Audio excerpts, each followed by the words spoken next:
All right, so we're back and ready to dive into another chapter of To Kill a Mockingbird. Ah, yes. Chapter 11. We've had Boo Radley, a mad dog running loose, and now, Things take a bit of a different turn. yeah, they do, don't they? It's almost like a pause kind of in the action. Yeah, but it's deceiving, Yeah. right? Because this chapter, with a character that seems pretty, like, everyday. Oh, Mrs. Dubose. Mrs. Dubose, exactly. Yeah. It actually ends up being one of the most powerful in the whole book, I think. Oh, absolutely. I Yeah. completely agree. So, like, for anyone listening who maybe hasn't read this chapter in a while, how would you set the stage for what we're about to get into? Well, you've got Scout and Jem, right? They're still dealing with all the stuff that's happened. Yeah, the whole neighborhood drama. Exactly. But now they run into this rather cantankerous old lady, Mrs. Dubose. And she's not just like, a little bit grumpy. She's something else. oh yeah, she's vicious, especially to these kids. She really is. And it's not just the kids, though. I mean, she takes aim at Atticus. Oh yeah, big time. Like straight for the jugular. Big time. Like, remember her comments about Atticus defending Tom Robinson? Oh man. I mean, even for that time period, the language she uses is like It's shocking. shocking. And it makes you realize just how deep this prejudice runs in Macomb. It does. I mean, it's one thing to, hear about it in a general sense, but when you hear those words coming out of her mouth, it's like a punch in the gut. Totally. And it really foreshadows, the kind of opposition Atticus is going to be up against throughout this whole trial. Oh, totally. So, okay, this is Dubose. Paint us a picture. What's she like? Okay, so imagine this. She's old, she's kind of frail, she spends most of her days in bed or in a wheelchair. Right, okay, I'm picturing her. And then there are these rumors going around that she keeps get this, a Confederate pistol hidden under her shawl. Oh my gosh. Really? Oh yeah, like a true Southern matriarch clinging to the past. And of course, she's incredibly mean to the children. Yeah, it's not just like, get off my lawn kind of mean. It's like cutting them down kind of mean. Right, like aim to hurt, and especially about their father. Yeah. Well, especially about Atticus defending Tom Robinson. Like, remember that line where she says he's lawing for niggers? Ugh, it's awful, isn't it? But it's so important because it really lays bare the racism that was so ingrained in that time and place. Absolutely. I mean, it's easy to forget just how pervasive that kind of language and those attitudes were. It is. It's easy to kind of sanitize the past, Right.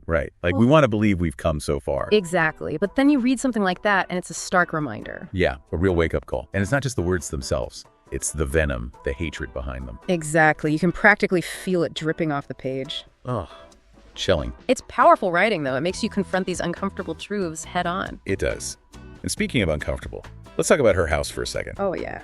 Like, the atmosphere in that place is almost suffocating. It really is. Like, remember how Scout describes it? Dark, airless, full of this heavy, antique furniture. It's almost like a tomb. And she's kind of trapped in there. Exactly. Both physically, because of her illness, but also mentally, emotionally. She's trapped in her prejudices and her bitterness. And yet, there's this one thing in her house that's so out of place. It's beautiful. The camellias. Yes, the snow on the mountain camellias. Yeah, those are so striking, aren't they? Yeah, pure white. And they seem so, incongruous in that dark, oppressive environment.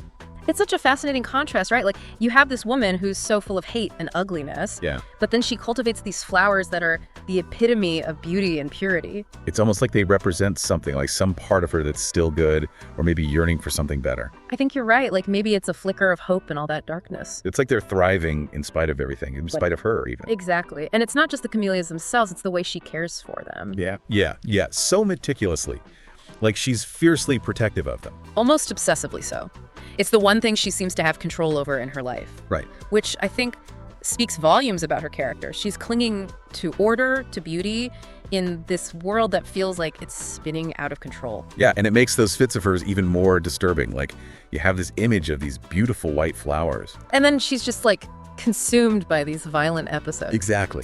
Like, it's almost animalistic the way Scout describes it. It's terrifying for them as kids to witness. Oh, absolutely.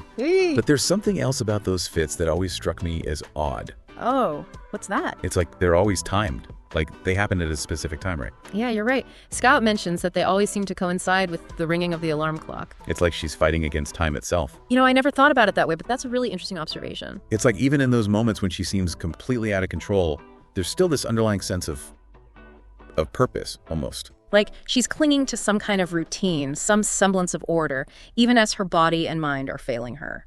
Yeah, that's it. And, now that I think about it, that's kind of how I see her whole character. Oh, how so? Well, she's this elderly woman, right? Huh. She's battling a serious illness. And on top of all that, she's got this. Well, this secret she's carrying. A secret, you mean? We'll get to that. Uh-huh. But the point is, She could easily just give up. Yeah, let everything fall apart. Exactly. But she doesn't. She chooses to fight. Every single day. Even when it seems like a losing battle. Especially when it seems like a losing battle. And that, to me, is the real definition of courage. Right. Like, we tend to think of courage as this big, heroic act. But sometimes it's those smaller, everyday battles that are even more impressive. The ones we fight against ourselves, against our own weaknesses. Exactly. And in a way, Mrs. Dubos's struggle is even more profound because it's hidden from the world. Right. No one in Maycomb, except maybe Atticus, knows the full extent of what she's going through. So it's a private victory, a personal triumph that she's striving for. And that makes Jem's reaction to her even more understandable. Oh, yeah. I mean, he's just a kid, right? He sees her as this mean, hateful old lady. He doesn't understand the complexity of her situation. Of course not. He just sees the surface. He sees the insults, the prejudice, the ugliness. Yeah. And he can't reconcile that with what Atticus sees in her. Right. He doesn't get it. And that's why his outburst makes so much sense, doesn't it? Oh, totally. Like, remember, he's already dealing with all the tension in town, the whispers about his dad defending Tom Robinson. He's feeling all of that pressure. And then he has to face Mrs. Dubose every day, who represents, like, everything he started to see is wrong with his world. Exactly. She's the embodiment of everything he hates. So when she makes that particularly nasty comment about Atticus, he just snaps. Oh, yeah. It's that moment where he can't take it anymore. And he takes it out on the one thing that seems to matter to her. Her camellias. Those beautiful white camellias. Oh, it's so symbolic, isn't it? So symbolic. Like, he's attacking the very symbol of her strength, her resilience. It's such a childish act, Oh, absolutely. But it's also so understandable given everything he's going through. Completely. And of course, that leads to his punishment. Which is, I mean, reading to her every afternoon for a month. It does seem like a strange punishment, doesn't it? Yeah. Like, what was Atticus thinking? Well, on the surface, it seems pretty straightforward, right? He's teaching Jem a lesson about respect, about controlling his anger. Okay, sure. But I think Atticus is doing something much deeper here. I'll bet. He's always got a deeper plan. Always. He's deliberately exposing Jem to Mrs. Dubose and her struggles, hoping that he'll learn something far more valuable than just, how to behave himself. So you're saying it's not just about punishment, it's about empathy. Exactly. He wants Jem to see the world through someone else's eyes, even someone he finds difficult or even repulsive. It's like those reading sessions become a kind of crucible for Jem. Yes, he's thrust into this uncomfortable situation. He has to endure her fits, her insults, her everything. It's a trial by fire, in a way. But he also starts to notice subtle changes in her. Changes? Remember how Scout describes those fits? Oh, yeah.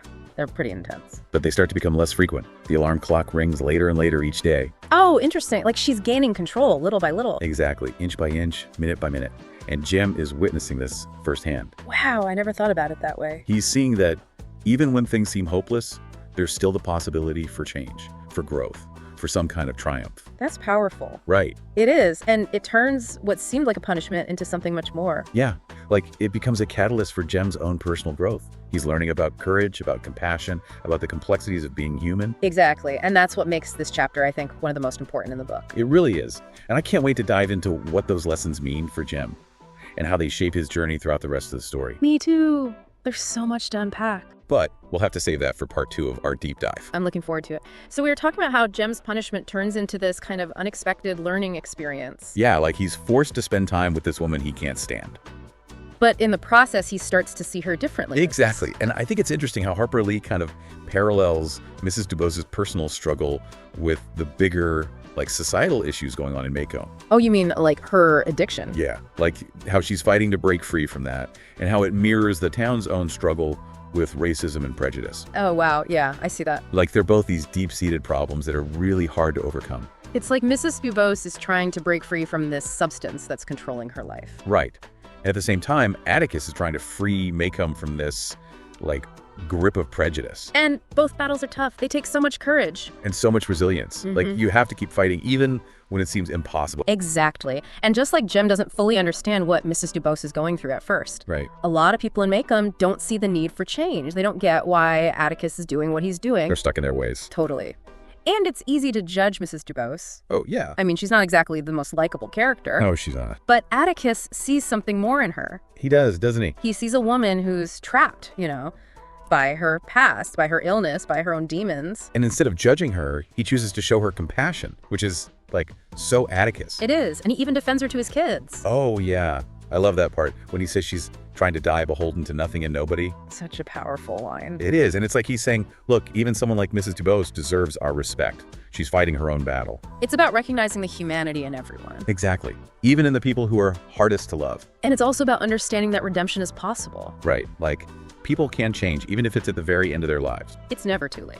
So, okay, let's talk about the big lesson here. What's Atticus trying to teach Jem about courage? Well, it's not the kind of courage we usually see in, like, movies or books. Yeah, it's not about, like, slaying dragons or rescuing damsels in distress. Exactly. It's about something much quieter, much more internal. Remember that line?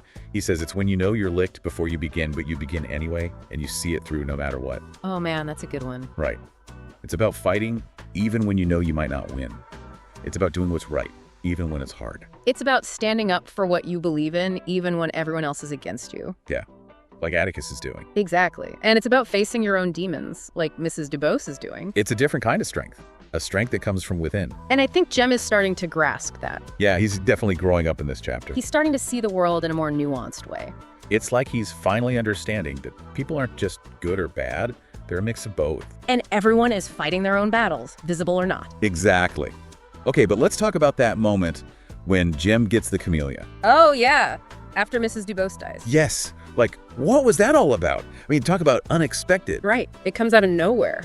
And at first, Jem is furious. He's like, why is she giving me this? It feels like a slap in the face. He sees it as an insult. Totally. Yeah. But then Atticus explains the meaning behind it. He tells Jem that it was Mrs. Dubose's way of saying she was sorry. Yeah, like she was acknowledging his efforts and maybe even her own transformation. It's like she finally saw him and appreciated what he did for her. It's a powerful moment of reconciliation, even though it happens after she's gone. And it really highlights the power of forgiveness. Like Atticus is teaching Jem to let go of his anger, Yeah. to see the good in someone, even after they're gone. It's a beautiful lesson. And I think it's also interesting how the camellia itself takes on a new meaning after Mrs. Dubose dies. Oh, how so? Well, at first it's like a symbol of her pride, her connection to the Old South. Right. But then it becomes a symbol of hope, of renewal, of the possibility for change. Like, even in a place as deeply prejudiced as Maycomb, there's still a chance for things to get better. Exactly. And the snow on the mountain variety, right? Oh, yeah. That's significant. Like it's a flower that thrives in harsh conditions. A reminder that beauty can emerge even in the most unlikely places. And that even in the darkest times, there's always hope. And just like the camellia, Mrs. Dubose found a way to bloom, to find her own kind of beauty and strength, even in the face of all that adversity. Her story is really a testament to the resilience of the human spirit. It is. Okay, but we have to talk about the elephant in the room. The fact that Atticus tells Jem that Mrs. Dubose was a morphine addict. Oh, yeah. That's a heavy reveal. It is. Why do you think he waited to tell him that? Well, I think he knew it was a lot for a young boy to process. Yeah. It's not exactly an easy topic to discuss. And I think he also wanted Jem to have a chance to see Mrs. Dubose as a person first. To appreciate her strength, her determination, her fight. Before he knew the full extent of what she was up against. Because it makes her story even more powerful, doesn't it? Absolutely. It adds this whole other layer of complexity to her character. It shows that even adults have weaknesses, that everyone is fighting their own battles, visible or not. It's a lesson in empathy, in understanding, and it's something that stays with Jem long after Mrs. Dubose is gone. I think it shapes his whole worldview, really. Yeah. It prepares him for the even bigger challenges he's going to face as the story unfolds. It's like a turning point for him, a moment where he starts to see the world with more mature eyes. It's a coming-of-age moment, in a way. And it's a reminder that life is rarely black and white. It's full of shades of gray. And that's okay. You know, thinking about it some more, this whole chapter with Mrs. Dubose, it's really layered with symbolism. Oh, yeah, definitely. Like we've talked about the camellias, what they represent, but those fits. They're pretty intense, aren't they? They are. And kind of disturbing, honestly. Like Scout's description of them, it's like she's watching something almost primal. Right, like Mrs. Dubose is wrestling with some inner demon. Exactly. So do you think there's like a deeper meaning there beyond just, you know, her illness? Oh, absolutely. I mean, remember how Scout says it's like she's fighting a tiger inside her? Oh, yeah, such vivid imagery. It is, and I think it's symbolic of her struggle to break free from the addiction. Right. Like, it's not just physical, the morphine, it's Yeah. this whole mental and emotional battle, too. Exactly. She's fighting for control, like for her very sense of self. And that fight, it just takes so much out of her every time she's weaker. It does. It's exhausting just to read about it. But she never gives up. Like, even when it's clear she's losing ground physically. You're right. She just keeps pushing forward. It's almost like she's determined to, I don't know, to die on her own terms. Oh, I like that. Like reclaim her dignity. Yeah. And her independence. even if it's just for a little while. It's a powerful testament to the human spirit, isn't it? It is. Like, even when you're facing death, you can still choose how you face it. You can still fight. You can still fight. And you know what? Those fits, they also kind of remind me of what's happening in Maycomb as a whole. Oh, interesting. How so? It's like the town itself is going through this huge upheaval, right? With the trial and everything. Right. This reckoning with its past. Yeah, exactly. And it's messy. It's painful. Just like Mrs. Dubos's struggle. Exactly. So it's like she's a microcosm of this larger societal conflict. Oh, I love that connection. And just like she eventually finds peace, you know, in her own way. There's hope that Maycomb can too. Yeah, that maybe someday they can move past all this hate and prejudice. It's a subtle message, but I think it's there. Okay, but circling back to Jem for a second. How do you think this whole thing with Mrs. Dubos ultimately changes him? Oh, I think it changes him profoundly. Like, what are the big takeaways for him? Well, first he learns about courage, right? Real courage, not the kind you see in the movies. Yeah, the quiet kind. The kind Mrs. Dubos embodies. Exactly. He learns about empathy, too. Seeing the world through someone else's eyes, even when it's hard. And he's forced to confront some really tough truths about prejudice, about addiction, about how complicated people can be. Right. It shatters that black and white view of the world that he had before. So it's a real turning point for him. It is. It marks the beginning of his journey into adulthood, really. Yeah, I see that. And it's all thanks to Mrs. Dubos, this, like, seemingly insignificant old lady. It's amazing how Harper Lee does that, right? Takes these ordinary characters and makes them extraordinary. Exactly. And uses them to teach us these profound lessons. About life, about humanity, about ourselves. And I think that's what makes To Kill a Mockingbird so special. It's more than just a story. It's a reflection of the human experience. And it stays with you long after you finish reading it. So, to our listeners out there, I encourage you to think about Mrs. Dubos. Yeah, what did you learn from her? What did her story teach you about courage, about compassion, about the possibility for change? Keep those questions in mind as you continue reading. And as you move through your own life. It's been an amazing deep dive. It has. Thank you for joining us. And until next time, happy reading.